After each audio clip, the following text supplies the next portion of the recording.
Hey there guys, welcome back to my channel. Today I just wanted to make a quick video on how I made Jaina's Gauntlet and hand armor piece for the Jaina Proudmoore cosplay from Battle for Azeroth. I had a cosplay friend who was interested in how I actually took on this challenging piece, and I figured, well, I'm desperate for YouTube content and video is probably the best way to explain this, so here we are. So I just wanted to start out by looking at the glove. It's just a pretty plain stretch woven fabric, just in brown as per what the design calls for. And I did the easy way of making gloves, which is when you have a stretch fabric, you can just plop your hand down, trace around that bitch, add a little bit of the seam allowance on the edge, and then cut it out, 2 pieces of fabric, sew that shit together. I mean, it's really simple. It's how I make most of my gloves because I'm not about to enter that level of hell yet. So eventually I'll be making gloves the right way with like cutting out the thumb and all that, but at this point, I mean, the stretch sewing together process was really all I needed, so that's what I did for that. So, let's see here. I have the finger armor next. Let me do this. So this inside, it's a base of L200 foam, I believe. Yes, it's L200 foam inside. Cosplaysupplies.com. I believe I used the 1/4 inch thick, and then I dremeled down on the sides to give it, the dimension that is needed. Kind of have to be careful with those small pieces because like you can catch and totally screw up the end because you want it to be pointy because it's like a claw situation here. And then I mean it's the same here. The way I got the shapes for this is I really went off of that traced hand pattern that I did for the glove and just kind of decided, I want this piece, start here and reach down here, and then it's just a matter of making sure that the smaller the knuckle pieces will fit right and won't bump up into this plate here. So it was really a lot of trial and error for me.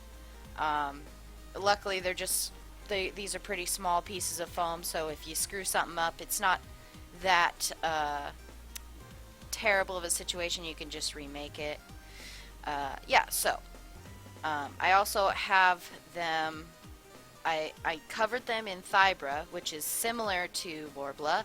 It's got a lower melting point, so it gets liquidy pretty fast is what I've learned, and I've had a lot of problems with Thibra, but I mean she got me here, so yeah, I would say I haven't even worked with Worbla, and I'd say you probably would prefer Worbla over the Thibra. So I covered that there, and I did a little bit of just hand molding because it's pretty easy to hand mold Thibra into your shape, and I didn't want anything too like crisp. I wanted more of a, this is a natural kind of old school blacksmithing kind of thing. Things weren't perfect, or at least this is what I'm telling myself to make up for my imperfections, but we all have our methods, right? So I covered up those pieces with the Thibra, molded the top part so it comes to a little point, and then I plasti dipped it all with black. I've heard the black is good if you're going under gold. And after the plasti dip, let's see, what did I do? It was like a buttercup yellow kind of base. I did a couple coats of that, and then a couple coats of a metallic gold over the top. And then I weathered with, black acrylic, pretty simple. So there's that. Oh, and I did seal with Mod Podge, the glossy kind, of course, because we're going for a metal look. And when it comes to, let's see if I can slip this on. Uh-oh, kitty cat. Go, kitty. Well, there's a cat now. Sorry about that, cat removal service. Anyway, so the way that I adhered these finger armor to the glove is I actually put the glove on first because I wanted to make sure that everything was perfectly placed. And it was one of the last things that I did. So I used super glue, and it's the Loctite super glue. And I just put some drops of the super glue on the back side of the pieces and placed it exactly where I wanted it. So, because I ain't playing no games with the placement on here. Also, if you're going to do that, make sure you leave this gap here, because otherwise when you bend your finger it's just going to completely pop off the armor there. Anyway, moving on to this hand armor piece here. So I'll show you how it's connected. I actually have Velcro here. Just attaches to the glove and the hand armor. Let me see if I take this off here, you give it a look. It does take someone to help me put this on as well, just because the whole gauntlet piece is just so awkward.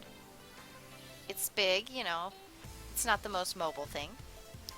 But yeah, as you can see, I have this Velcro piece that attaches directly to the underside of the hand armor and to the glove. It's just to help make sure that everything stays in place. It does stay in place pretty well when I have the corset, not corset, but the laced up sleeves. When I have those on, it adds just enough space inside to hold it in place pretty well. But I wanted to make sure that there was definitely no slipping, so that's why I added the Velcro to the underside here. As well as I have a piece of vinyl underneath, between the Velcro and the armor piece that slips up inside of there, and I believe I just super glued that in because I was not about to trust hot glue. And if you've watched my channel for any amount of time, or you've talked to me very much at all about cosplay, you'll know that I fucking love super glue. In fact, I used to, before I had a hot glue gun, I used super glue for literally everything. Anything that you would think to use it, I used it. I don't know why I went that long without hot glue gun, but I did. So yeah, it just goes up in there and it remains somewhat flexible because I don't want that super sharp, rigid, like stuck right into it. Because, you know, you move your hand out the wrong way or something and you could snap that piece right off at a convention. So yeah, it's got a bit of movement there. It's not the most mobile piece that I've ever had, but it does the trick. So onto the construction of the actual hand armor. Inside is a L200 foam for this base here where the blue is. That's all L200 under there. And then all these edges here, and you can see kind of the line along here. That's all Thibra. So I just kind of I molded it and shaped it in the same way as these pieces. So yeah, it's L200, and then you know, primed with Plasti Dip. Sorry. And then I had my base layer of a dark blue acrylic, and then I had highlighting and shadowing. I think I used some darker blue acrylic around the edge here and blended it out. And fine art is originally my creative passion, so I really love painting, which, I don't know, this isn't the best for me, but I think the painting would have turned out better if the edges and stuff were smoother, but I'll get into that later. But yeah, so blending and highlighting and shadowing is really important on these kind of pieces. It really makes it pop because, I mean, you can have the natural lighting from your armor just by wearing it, but adding those extra highlights and shadows is really going to take your armor and your details to the next level. But yeah, so you know, the Plasti Dip, the painting, the weathering with black acrylic once again, and then sealing it all with a glossy Mod Podge. Oh, I will say, this is, it's a industrial strength Velcro, but I also put super glue on the back because I'm not going to chance that. And then the Velcro here is sewn onto the glove, which it looks like it's actually coming up a bit because it was sewing through adhesive. So I'll have to fix that. But yeah, so that's how that attaches. And now the gauntlet itself, the actual the actual arm armor. The central base of it, it's like a cylinder of L200 foam from cosplaysupplies.com, I think, like I've said. And this thing gave me one hell of a time. I'll tell you, I've never been so frustrated with making a piece. You know, I've made like one armor build, my Star Guardian Poppy, and it was all some pretty simple armor pieces, so it wasn't a lot of challenge with it other than learning how to do armor for the first time. But this, like World of Warcraft and Blizzard, has such detailed designs in their characters, so it was a lot here.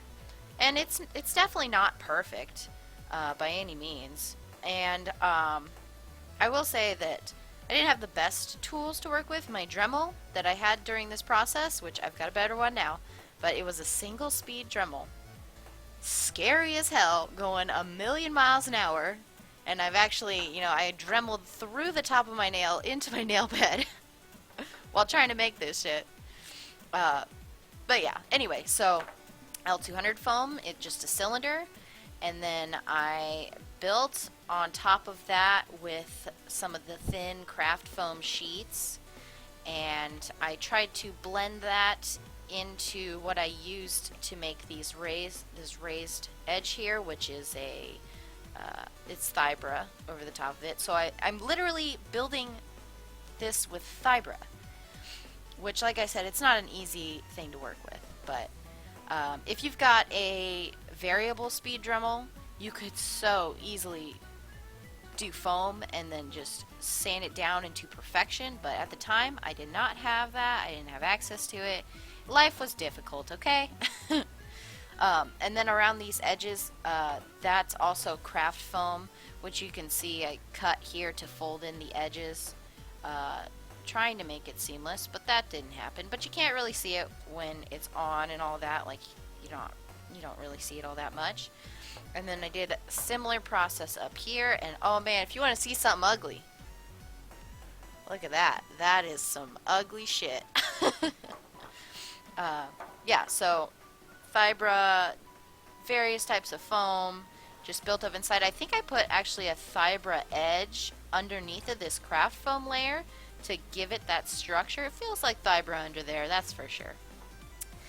And then when it came to the design and the detail around the outside, what I did is I drew it out on paper, like exactly to scale to size to what I wanted it, what it should be on the piece. And I then used Thibra and hand sculpted it all to make it like one rectangle kind of design piece. And I transferred it from the paper, like I carefully peeled up the Thibra from the paper, and then I heat shaped it around this onto it. And this is just foam here. This doesn't have any thermoplastic over it. So I did super glue it onto some places. Look at me, I'm over here like, let me show you how to make all this stuff. I'm a professional. Just super glue it. Yeah, so I did super glue it in some places where I found it to be a little weak and not quite bonding to the L200 foam. It's done great for me so far. I really like this. I wish the details were a little bit cleaner. I think the ideal way to do this kind of thing would be probably to use some kind of Eva foam and Dremel the edge, if you're good enough with that, or like take this design and still do that separate sheet flat version, and then Dremel it with a Dremel, and then transfer it onto this. Just so doing that, what I did instead with foam, if you have the access to those tools. But since I did not, it's all hand shaped and put on there.